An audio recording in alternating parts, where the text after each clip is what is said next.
Lo vemos en pantalla, un auto volcado, múltiples incendios, mientras los manifestantes gritan fuertes consignas frente a entidades estatales del régimen iraní.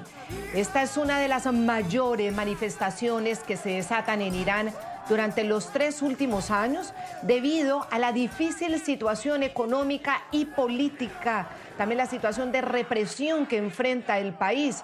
Los manifestantes, entre ellos estudiantes, trabajadores, comerciantes, diversos movimientos civiles coreaban: esta es la última batalla.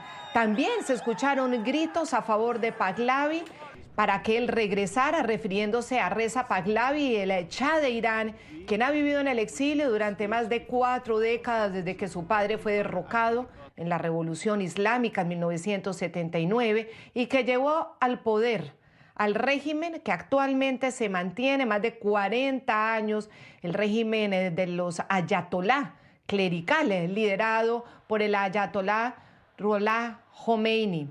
Bueno, ya son 40 años de la Revolución Islámica desde que en Irán se implementó la ley de la Sharia y la interpretación más radical que se tiene sobre esta Sharia, o una de las más radicales, con persecución implacable en contra de las mujeres que se salgan a una coma de esa Sharia y contra todas las minorías que se salen precisamente de estas interpretaciones de las leyes islámicas, con un aparato represor muy profundo y una sociedad que parece harta de la situación.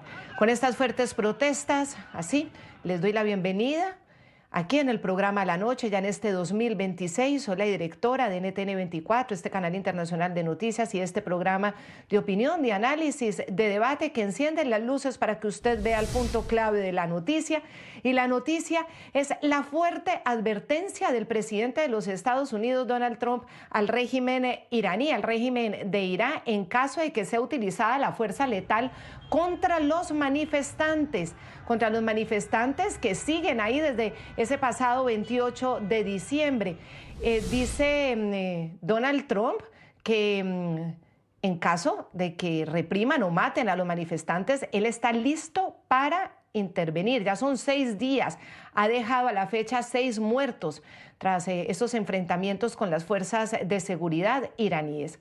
En ese sentido, advirtió que su país está listo para actuar, preparado para intervenir si las autoridades iraníes cruzan lo que considera la línea roja contra los manifestantes. Si Irán dispara y asesina violentamente a manifestantes pacíficos, como es costumbre, Estados Unidos acudirá a su rescate. Estamos preparados y listos para actuar. Gracias por su atención, presidente Donald J. Trump. El punto clave de esta noticia es la tensión que en Irán ha venido creciendo durante la última semana, según expertos, debido a una caída histórica del precio de la moneda nacional frente al dólar, que desató un muy fuerte descontento entre miles de comerciantes. Se unieron trabajadores y luego los civiles organizados en diferentes, precisamente ONGs o organizaciones. La alta inflación ha golpeado el bolsillo de los iraníes, para que ustedes vean, está disparada en un 70%. El precio de los alimentos, de las medicinas, de los productos básicos, y además están enfrentando frecuentes cortes de energía, de electricidad, y esto tiene desesperado a los habitantes en las principales ciudades iraníes. La noticia es que a la fuerte advertencia del presidente Donald Trump de intervenir a Irán usando su ola represiva y letal contra los ciudadanos indefensos, se suman las fuertes sanciones impuestas por la Oficina de Control de Activos Extranjeros del Departamento del Tesoro de Estados Unidos, que incluyó en su lista a 10 personas y empresas de Venezuela e Irán, de ambos países presuntamente relacionadas con el comercio de armas y de drones de combate de fabricación iraní. Recordemos que los drones que usa el régimen de Maduro provienen de Irán, son de fabricación iraní. El régimen ayatolá es uno de los principales socios, aliados del régimen, para que el régimen de Nicolás Maduro siga en pie. Seguiremos tomando medidas rápidas para privar a quienes faciliten al complejo militar industrial de Irán el acceso al sistema financiero estadounidense. El punto clave de esta noticia es que según el Departamento del Tesoro de Estados Unidos, la nueva medida que incluye al régimen iraní está sustentada en las designaciones de la no proliferación de armas letales para el mundo, en sanciones previstas por Naciones Unidas y otras restricciones hacia Irán. Los programas de vehículos aéreos no tripulados y misiles de Irán amenazan al personal estadounidense y aliado en Medio Oriente y se desestabiliza el transporte comercial en el Mar Rojo. Además, el suministro continuado de armas convencionales por parte de Irán a Caracas constituye una amenaza para los intereses de Estados Unidos en el hemisferio occidental, incluido nuestro territorio nacional, y Estados Unidos utilizará todas las medidas disponibles para impedir este comercio. El punto clave de esta noticia hay que tenerlo en cuenta porque esta nueva medida que está impuesta contra el régimen de Irán, contra el régimen de los ayatolá, está prevista según el Memorando Presidencial de Seguridad Nacional que ordena frenar el programa de misiles balísticos de Irán y neutralizar otras capacidades armamentísticas asimétricas, como también que el régimen iraní evitar que obtenga armas nucleares y que la Guardia Revolucionaria Islámica cuente con acceso a activos y recursos que faciliten sus acciones que Estados Unidos considera terroristas. Quiero saludar en este momento a Joe Guer. Joe Guer es un experto en seguridad e inteligencia, es CEO de una compañía americana de Tecnon Cyber y además cuenta con más de 30 años de experiencia en temas de seguridad a gobiernos en todo el mundo. Joe, gracias por estar con nosotros nuevamente y aquí estamos ante una situación de el régimen de los ayatolá, el régimen iraní, frente a unas protestas masivas de los ciudadanos cansados por la situación económica, pero también por la situación de la represión. Y por otro lado, cómo lo tiene en la mira Estados Unidos frente al programa nuclear y su alianza con Venezuela. Para comenzar el tema, ¿qué implica Irán para la estabilidad, no solamente del Medio Oriente, sino del mundo entero y de Occidente y de los valores occidentales, Joey? Hola Claudia, feliz año. Gracias por invitarme a tu programa. Mira, yo creo que hay que tener en cuenta lo siguiente. ¿Qué es lo que está pasando en Irán desde el 79? ¿Quiénes son los actores? ¿Y por qué están haciendo lo que están haciendo? Digámoslo así. Entonces, si te lo resumo, básicamente la revolución de 1979 se dio a conocer como la Revolución Islámica en Irán.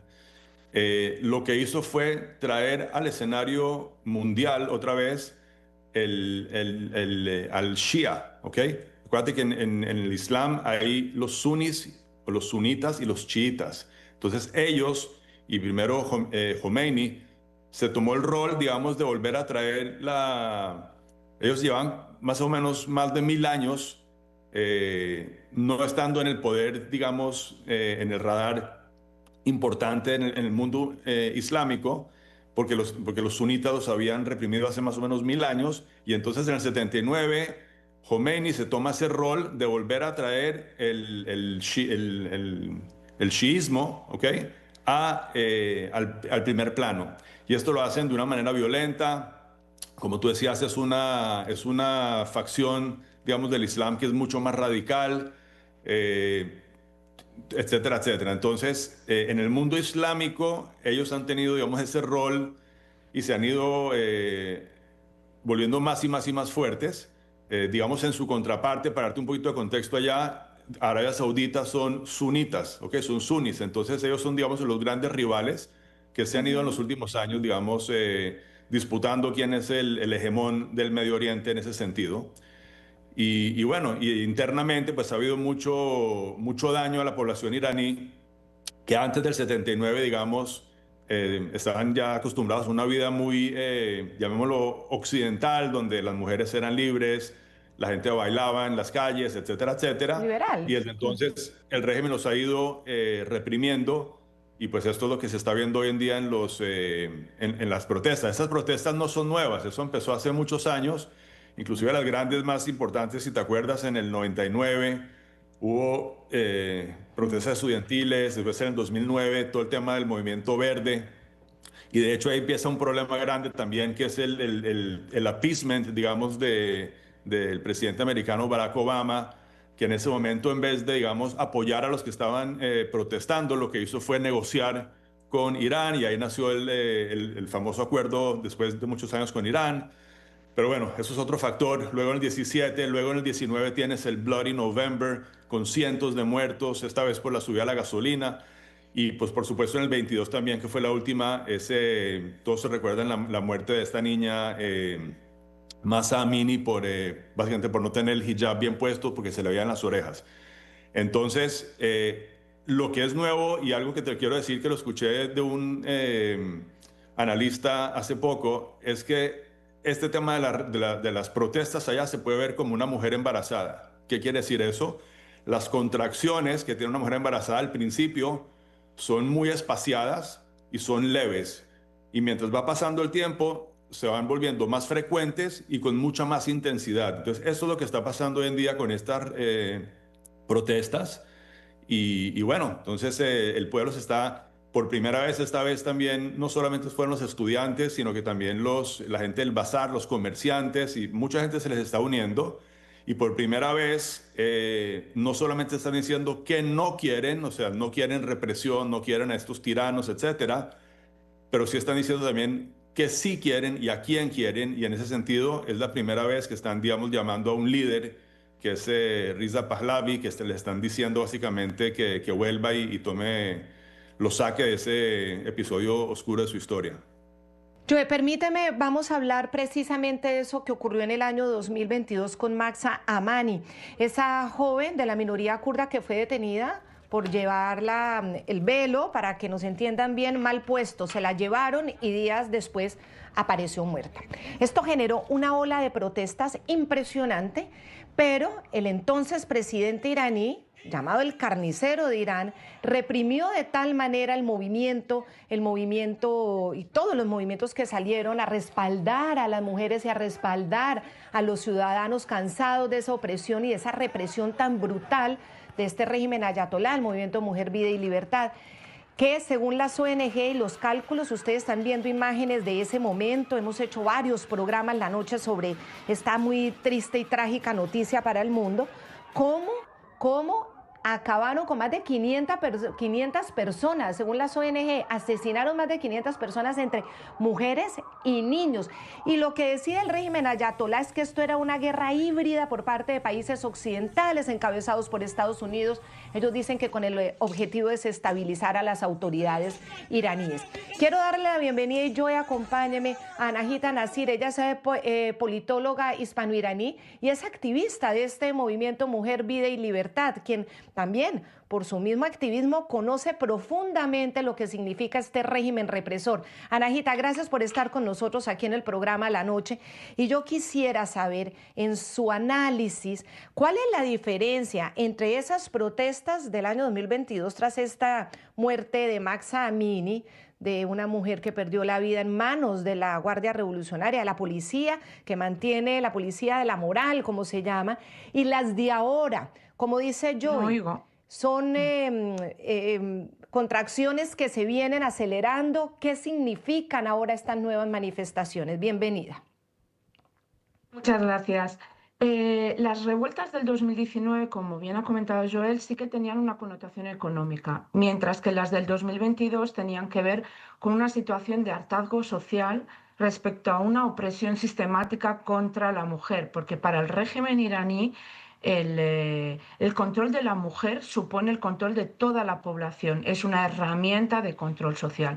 La muerte de Mahsa Amini supuso la salida de unas revueltas en las cuales las mujeres lideraban estas revueltas, mientras que en la situación actual de los últimos días del 2025 fue por un motivo, el desencadenante fue la devaluación del rial respecto al cambio con el dólar. Por lo tanto, el grupo de los bazarís, que son los que controlan el comercio en la ciudad, sobre todo de Teherán, cerraron las persianas porque no sabían qué iba a pasar al día siguiente con el valor del dinero, porque ya no vale con trabajar y con vender, porque el rial está en una inflación y una devaluación absolutamente abismal que no permite a través del trabajo asegurarse una vida digna. Por lo tanto, por primera vez, los bazarís que representan un termómetro muy importante de la realidad de la población iraní, cierran las persianas.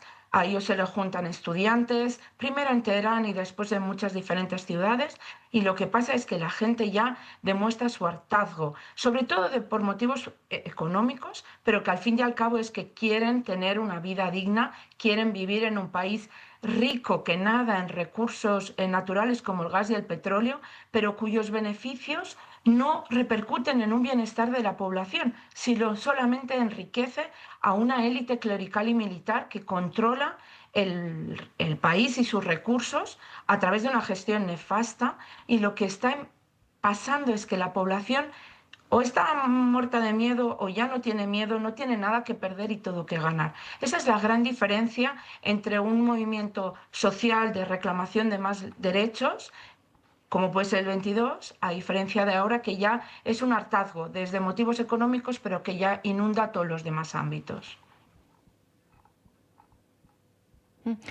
Quiero también darle la bienvenida a Zaira Vadillo. Ella es analista internacional, máster en asuntos internacionales y doctorado en historia.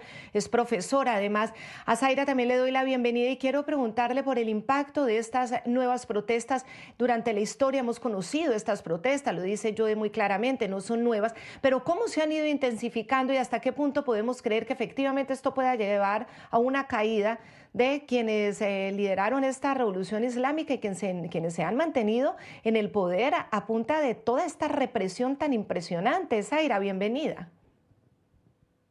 Gracias por la invitación. Como han mencionado los compañeros y colegas, ¿no? Irán ha visto una serie de manifestaciones en los últimos años bastante determinantes, ¿no? Y ha logrado promover ciertos cambios y han obligado a ciertas reformas. En el caso de la chica kurda que murió a manos de esta policía religiosa porque supuestamente no se estaba cubriendo bien el velo, hubo una serie también de cambios en relación a cómo esa policía se manejaba en los espacios públicos. Así que podemos decir que en estos últimos 5 años Irán ha estado lidiando constantemente con muchas protestas de distintos tipos, ¿no? La que estamos viendo actualmente tiene que ver con un aspecto económico, ¿no? Donde la devaluación de la moneda iraní frente al dólar ha afectado a toda la población, no solamente a ciertos sectores en las capitales, sino también a los pueblos. Por eso hemos visto, y en los campos, ¿no? En las áreas rurales, por eso hemos visto que las protestas se han la hemos visto en distintos pueblos rápidamente, ¿no? Se ha esparcido como la pólvora, ¿no? Unas manifestaciones porque no hay ni siquiera dinero para comprar algo tan básico como el pan. Por lo tanto, es algo que hay que observar detenidamente, pero tampoco exagerar, ¿no? Porque hemos visto ya muchas de estas manifestaciones, las que vimos en septiembre del 2022, fueron enormes, ¿no? Y causó una gran disrupción, ¿no? De la cotidianidad en las ciudades de Irán, ¿no? Y afectó también su economía. Esta podemos decir que tiene un impacto aún mayor, ¿no? Porque todas las áreas del país se han afectado, toda la población se ha afectado, pero más allá de eso hemos visto también un cambio aquí geopolítico en lo que es Medio Oriente. El comentario de Donald Trump de apoyar estas manifestaciones tal vez le añade a este momento un ingrediente muy, muy peligroso y diferente a otras manifestaciones que hemos visto en el pasado, ¿no? Así que creo que es algo que tenemos que tomar en cuenta. Sí, hay unos problemas económicos, hay un descontento de la población con el liderato iraní, pero no necesariamente es un descontento con el sistema político completo, ¿no? Sino que se exigen unas reformas, ¿no? Y unos cambios en la liberalización, ¿no? Así que hay que también, ¿verdad?, ver estas distinciones. Las manifestaciones no son unas manifestaciones muy claras en términos de representar, ¿verdad?, una oposición con un mensaje claro. Pero yo creo que la intervención de los Estados Unidos y el comentario de Donald Trump, tomando en cuenta lo que ha sucedido este último año y año y medio en Medio Oriente, donde ha habido un cambio, ¿no?, de la geopolítica de la región y una influencia de Estados Unidos y de Israel en querer cambiar, ¿verdad?, la esfera política y liderato de la región, yo creo que ambas cosas deberíamos verlas en conjunto. No solamente estas manifestaciones que ya las hemos visto en repetidas ocasiones, porque las manifestaciones del 2022 en relación al asesinato de esta chica fueron impresionantes, pero luego de eso hubo ciertos acuerdos, ciertas reformas, ciertos cambios que apaciguó hasta cierto punto las manifestaciones en las calles, y también porque no hubo como una oposición muy fuerte que pudiese mantener ese momentum. Qué importante lo que dice Zaira, y volvamos a ese punto. ¿Qué significa el hecho de que Donald Trump diga que está listo para intervenir? Que si el régimen ayatolá, si el régimen de los ayatolás, si la Guardia Revolucionaria, si la Policía de la Moral atacan a los manifestantes o asesinan a los manifestantes, Estados Unidos intervendrá. Joe, ¿qué significa eso? Que Estados Unidos esté listo a intervenir. ¿Cómo puede intervenir? Bueno, dos cositas. Si lo quieres ver en contexto histórico, esto es literalmente ver a Chamberlain versus Churchill, ¿ok? La compañera que habló antes usó la palabra apaciguar, y esto es precisamente esto. Antes, algunas de esas protestas ocurrieron cuando había líderes mundiales que, digámoslo, no le prestaron la suficiente atención o trataron de negociar con el régimen, etc. Y aquí tienes un nuevo sheriff en el mundo, donde básicamente dice: lo que ustedes están haciendo está mal y no lo vamos a permitir.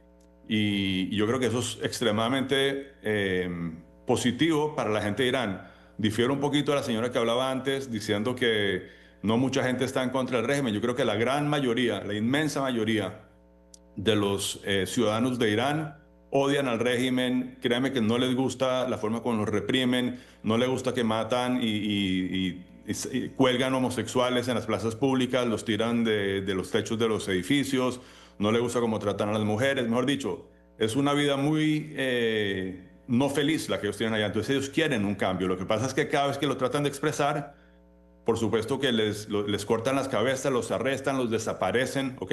Entonces es muy, muy importante lo que acaba de hacer el presidente Trump, darle apoyo a este nuevo grupo, y quizás esta vez pueda tener éxito el pueblo de sacarse encima ese cáncer que también ha hecho tanto daño a toda la región. Ahora te digo otra cosa: ¿qué podría hacer Estados Unidos en este caso? Porque me estaban preguntando eso en otra entrevista hace poco. Yo creo que tiene básicamente 5 cosas que podrían hacer, como yo lo leo. Si llegase, por supuesto, a haber una masacre estilo el 22, etcétera, etcétera. ¿Qué podrían hacer? Podrían empezar con ataques aéreos o ciberataques muy selectivos, ¿ok? Posiblemente a bases y cuarteles de la Guardia Revolucionaria, de la RGC, bases de misiles, de drones, por supuesto a todos los cuarteles de la policía antidisturbios, como el Basij o el Lev. Eso se podría hacer. De ahí podrían pasar inclusive a una destrucción, digamos, más seria de lo que es la refinería de Abadán y otros sitios petroleros, refinerías, etcétera, etcétera, para todavía estrangularlos un poquito más, digamos, financieramente. Y podrían llegar hasta un bloqueo naval completo del estrecho de Hormuz, y podrían también en su momento armar a los grupos, digamos, que están protestando, ¿verdad? Entonces, pues yo creo que el simple hecho de que hayan dado un apoyo el presidente de Estados Unidos a lo que está pasando allá le da mucha esperanza, digamos, al pueblo de Irán, de que quizás esta vez se lo van a poder sacar de encima, y le harían un gran bien al mundo y a ellos mismos, por supuesto. No, y de todas maneras, para los manifestantes tener ese apoyo de los Estados Unidos, seguramente eso también les genera más motivación para continuar. No sé, lo pregunto a Najita Nasir, porque también quiero preguntarle, como activista del movimiento Mujer, Vida y Libertad, ¿qué le han reportado desde Teherán y desde las otras ciudades iraníes? ¿Cómo está al día de hoy, después de que todo comenzara el domingo 28, el 28 de diciembre, todas estas manifestaciones? ¿Cómo está el tema de la represión hoy, Anahita? ¿Qué es lo que Donald Trump dice? Que si reprimen, él interviene. ¿Cómo está la represión hoy? ¿Qué le han informado? La represión sigue siendo brutal, tanto desde que se instauró la República Islámica en el 79, como se ha intensificado desde las revueltas por Mahsa Amini en el 2022 y aún más desde verano del 2025. La represión ha aumentado, el régimen solamente sabe que a través de la represión brutal, asesinatos, ejecuciones, violaciones, juicios exprés, sin garantías legales, puede mantener el orden social porque su legitimidad ha sido absolutamente erosionada. El tema del apoyo internacional, una cosa es, como consideramos desde el movimiento Mujer, Vida, Libertad, o la mayoría de la gente de la diáspora, es dar voz y ser altavoz de las demandas del pueblo iraní. Pero no consideramos que ni las bombas extranjeras ni la injerencia internacional trae la democracia y la paz en ningún país, y hay muchos casos históricos.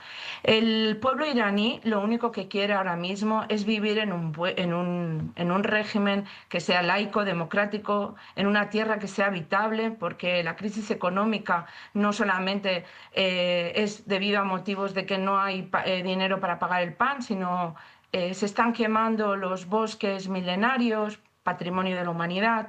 Hay una sequía debido también no solamente al cambio climático, sino también a una nefasta gestión de los recursos naturales. Por lo tanto, la población iraní, y las noticias que nos llegan a los de la diáspora, es que solo el pueblo iraní tiene el futuro, el derecho a decidir su futuro, que no quiere contar con unos bombardeos llegados de no se sabe dónde para unos intereses geoestratégicos de otros países con sus propias agendas internacionales. Trump, me parece muy bien que haya enviado un mensaje de apoyo a las manifestaciones de la población iraní, pero difiero en cuanto a que sea algo positivo, y realmente él tampoco considero que sea el mejor interlocutor en el mundo, sino ha creado mucho más caos. El régimen iraní tiene que caer, el enemigo de nuestros enemigos no son nuestros amigos. Jamás me podré, por ejemplo, posicionar a favor de un discurso de Israel en el cual está masacrando a una población palestina, y por el otro lado Trump, que en todos los casos en los cuales ha dicho que hubiera injerencia, Nigeria, Sudán, Siria, ahora mismo son países fallidos, ahora mismo son países desmembrados con unas grandes injusticias. El pueblo iraní lo que quiere es que se le dé voz, que se le dé apoyo, que se les acompañe en esa lucha. Ellos, por muy complejo que sea, lo que quieren es un cambio de régimen. El problema es, sinceramente, y no tenemos la bola mágica, ¿qué alternativa hay? El problema es que el régimen ha conseguido eliminar a toda la oposición. No se sabe si existe una organización estructurada de disidencia. Ahí está el tema. La población iraní ahora mismo parece que ha salido de forma espontánea, por hartazgo social, porque no tienen para comer, porque no tienen derechos, porque están cansados de un régimen que les autoritario, teocrático, que les oprime. Ellos lo que quieren es vivir en un país en el cual se defiendan los derechos humanos básicos como en cualquier otro lugar. Y lo que tenemos que hacer desde la diáspora y como desde la comunidad internacional es apoyar sus legítimas demandas, sin injerencia por eso, porque, como digo, los iraníes de Irán son los únicos que pueden decidir su destino. Claro, Anahita, y eso es entendible. Lo que pasa es que hasta el momento solos no han podido, y muchas veces para que los conflictos, las represiones, las brutalidades en contra de los seres humanos se resuelvan, a veces se necesita acción internacional. Es que la historia lo ha demostrado. Fíjense en la Segunda Guerra, cuando el nazismo se tomaba Europa, si no interviene el Reino Unido con Estados Unidos, si no interviene Estados Unidos, la historia hubiera sido muy distinta. Es decir, en el mundo ideal sería así, tanto que mire lo que está pasando también en Venezuela, que los líderes de la oposición ya piden abiertamente una presión internacional y que se use fuerza, porque cuando la brutalidad ejerce la fuerza, muchas veces el ciudadano solo no lo logra. Obviamente, con la libertad de decidir su futuro, pero a veces la historia requiere, o por lo menos así ha sido en el pasado, requiere algo de esas intervenciones que las podemos analizar en un momentico. Cuando regresemos, les pido un poquitito de paciencia, que lo vamos a analizar cuando regresemos. Seguimos en el programa a la noche. Las manifestaciones que llevan 6 días y hasta el momento reportados, que se sepa, 6 personas muertas tras los choques o los enfrentamientos con las autoridades del régimen ayatolá, las autoridades iraníes. Quiero que vean las siguientes imágenes. Veíamos cómo por redes sociales las transmitían con desespero, cómo las fuerzas represivas del régimen tiránico del ayatolá Jamenei estaban irrumpiendo en las universidades. Dicen que violentamente, muestran exactamente el caso de la Universidad de Beheshti. Ahí han secuestrado jóvenes universitarias que participaron en las protestas, decían quienes ponían la denuncia, porque el régimen ha querido reprimir. De ahí viene la advertencia del presidente de los Estados Unidos, Donald Trump, diciendo que si el régimen ayatolá asesina a los manifestantes, Estados Unidos está dispuesto a intervenir. Ahora hablemos de las circunstancias en las que se encuentra Irán, porque no son exactamente las mismas frente a cuando se realizaron las manifestaciones del 2022, tras la muerte de una mujer que fue capturada por las autoridades iraníes. Ella es Mahsa Amini y apareció muerta días después en manos del régimen. ¿Qué pasa? ¿Qué pasa con las circunstancias de Irán? Bueno, que eso no lo podemos perder de vista, que frente a lo que consideraba Israel, por ejemplo, a Irán como un peligro global por el arsenal nuclear y por el desarrollo del enriquecimiento de uranio, hubo una operación. En ella murieron todos los que componían la cúpula militar iraní. Esto fue el 12 de junio de 2025, una operación militar contra instalaciones de reactores de investigación y planta de procesamiento de uranio. Y en solo una hora, con una operación militar que realmente impactó en el mundo, eliminó a esa cúpula del poder militar y estratégico del régimen, dejando en soledad absoluta al ayatolá Ali Jamenei. Luego, la operación bélica, que alcanzó por lo menos 100 objetivos. Ahí también murieron Hossein Salami y Mohammad Bagheri, dos altos comandantes de la Guardia Revolucionaria iraní. Llegó la siguiente noticia 10 días después. Estados Unidos lanzó contra Irán la operación Martillo de medianoche, y en una acción inesperada y de planeación milimétrica, los bombarderos antibúnker B-2 lanzaron la mayor bomba no nuclear del mundo contra 3 instalaciones de enriquecimiento de uranio que eran fundamentales para construir un arma nuclear. Esto acaba de pasar hace 6 meses. Es decir, la situación de la fortaleza de la cúpula militar iraní se vio bastante debilitada en ese momento. Ahora, también recordar que en 2024, el 22 de septiembre, las fuerzas de defensa de Israel intensificaron sus ataques en el sur y el este del Líbano contra Hezbollah, que mantiene ese profundo y estratégico vínculo de creación, financiación, ideología y apoyo militar con Irán. Hezbollah, considerado un grupo terrorista, acusó a Israel de la explosión masiva y simultánea de buscapersonas o Vipers, que habría llamado de manera sofisticada para neutralizar las acciones criminales. Ellos se comunicaban a través de esos Vipers y esos Vipers explotaron en los bolsillos de los terroristas. Ya sin Bashar al-Assad en Siria, sin el apoyo de Hezbollah, con Hamas bastante golpeado y disminuido en Gaza, con instalaciones militares bombardeadas, Irán, ¿en qué posición está frente a esa fortaleza que podía tener años atrás? ¿Estas nuevas circunstancias hacen que el régimen sea más débil o no, Joy? Definitivamente sí, Claudia, definitivamente sí. Lo resumiste todo muy bien.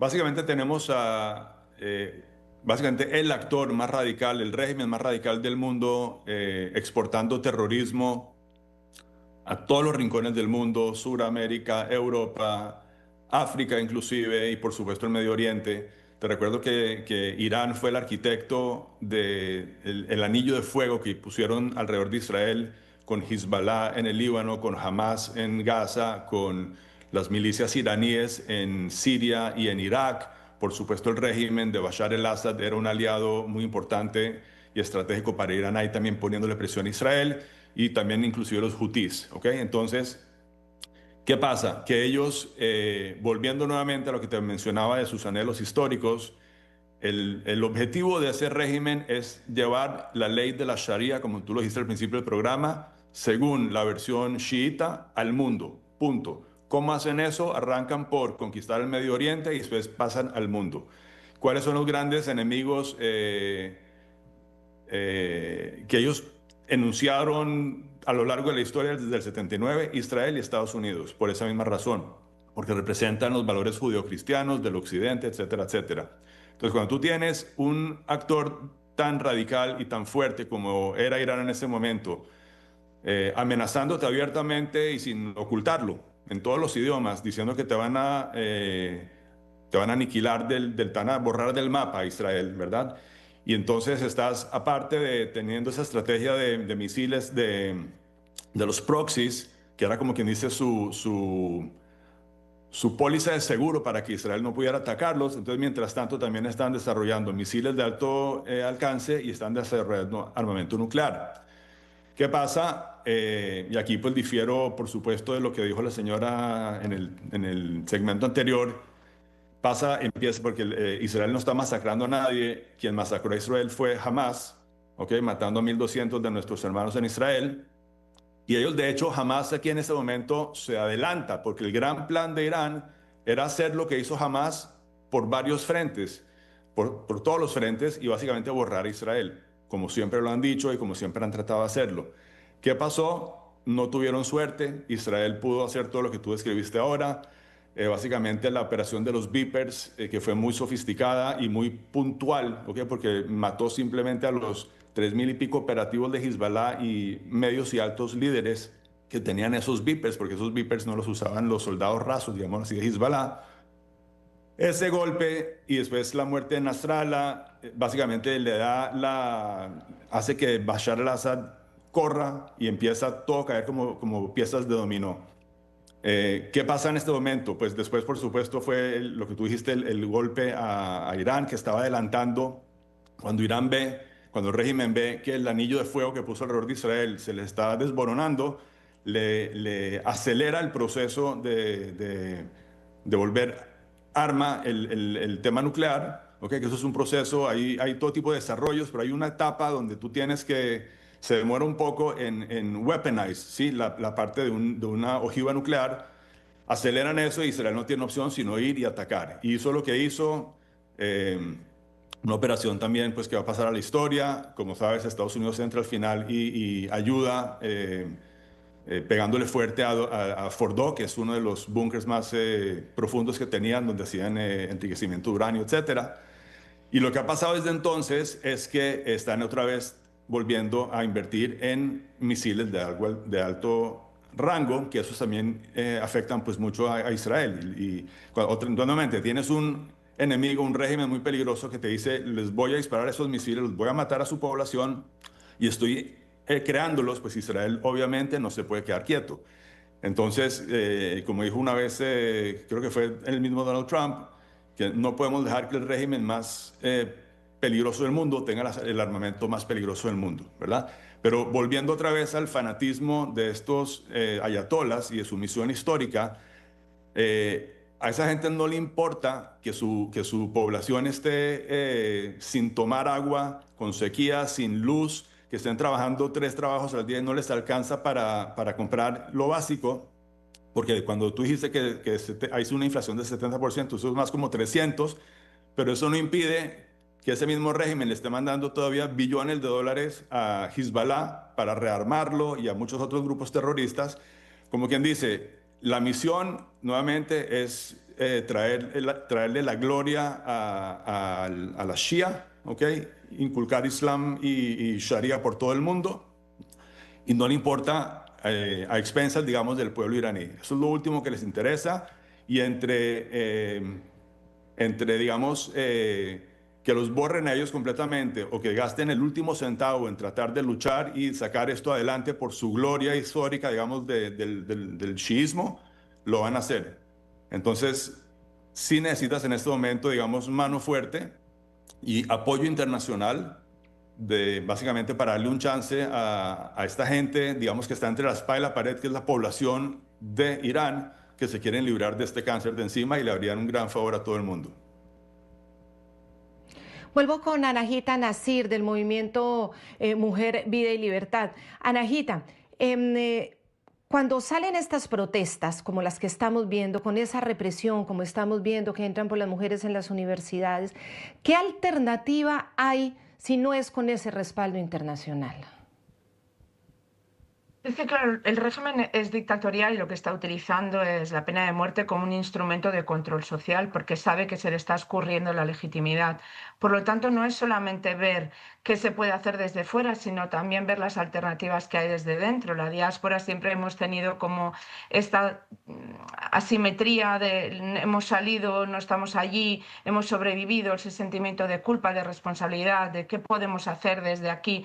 Los únicos que están sufriendo, evidentemente, es la población iraní, que necesita que desde aquí se les apoye presionando a los gobiernos internacionales para que las sanciones internacionales sean muchísimo más cuidadosas, que la realidad es que hasta ahora lo único que han hecho las sanciones internacionales han sido empobrecer aún más la población iraní, porque el régimen, desgraciadamente, como muchos otros regímenes dictatoriales, han encontrado alternativas para seguir en el poder y beneficiándose. La ayuda internacional debería ser una condena unánime de las instituciones supranacionales. La diferencia con la época anterior es que seguramente no existían esas estructuras supranacionales que podían cuando quieren hacer una denuncia. Lo que pasa es que al final también tenemos que ser sinceros y está todo entrelazado con los intereses geoestratégicos de cada uno de los actores internacionales, tanto regionales. Irán siempre ha deseado exactamente lo que comentaba el compañero, de ser una potencia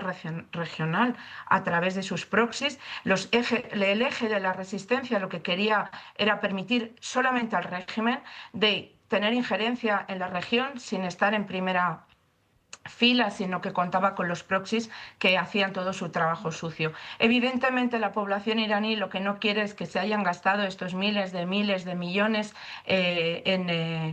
conseguidos a través de la riqueza de sus recursos naturales y se hayan invertido en favorecer movimientos como Hamas o como Hezbollah o los hutíes o las milicias chiíes en la zona. Lo que quiere la población iraní es que estos recursos puedan beneficiar y repercutan en una mejora de su vida. Es un país con una historia alucinante, es la cuna de la civilización y ahora mismo este régimen nefasto lo que está impidiendo es que pueda florecer este país tan maravilloso.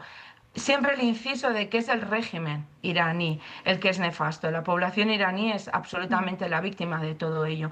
Nosotros, como los miembros de cada una de la diáspora repartida en el mundo, somos más de 10 millones de iraníes que hemos tenido que salir por motivos políticos. Estamos deseosos de que en Irán se vaya hacia una transición, hacia una nueva realidad, un nuevo sistema. Realmente la población iraní ya no quiere cambios en el régimen, lo que quieren es un cambio de régimen.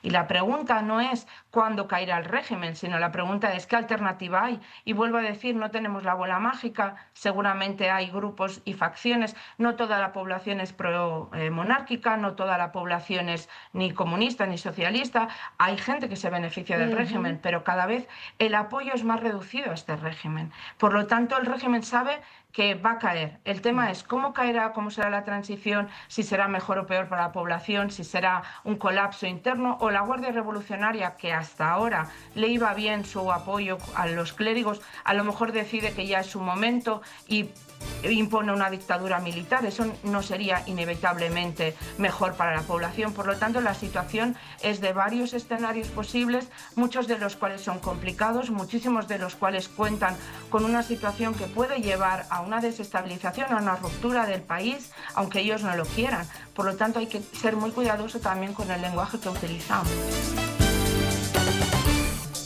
Bueno, le agradezco muchísimo a Anahita Nasir, a Joe Guerra, a Zaira Vadillo por haber estado en esta conversación, en este análisis tan interesante.